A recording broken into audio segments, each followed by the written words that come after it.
Every time you eat a bar of chocolate, there's a good chance the cocoa inside came from Côte d'Ivoire. The country produces nearly 40% of the world's cocoa, making it the backbone of the global chocolate industry. But cocoa alone does not explain why Côte d'Ivoire has become one of Africa's fastest growing economies. In 2025, the country's economy was valued at roughly $95 billion, with GDP growth projected at around 6%, supported by growing agricultural production, investment, and expanding industry. Agriculture remains the backbone of the economy.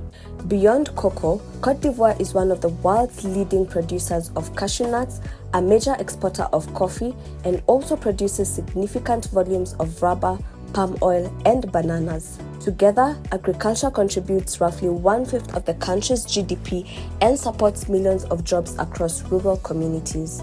But the story does not end with farming. The government is investing in processing industries that turn cocoa, cashew nuts, and other agricultural products into high-level exports, creating more jobs and increasing export earnings. The industry is also expanding.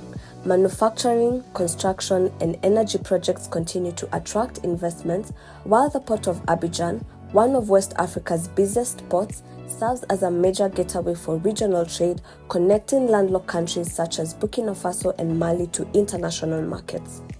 Meanwhile, Abidjan has grown into one of West Africa's leading financial and commercial centers, with banking, telecommunication, and retail helping drive the country's growing service sector.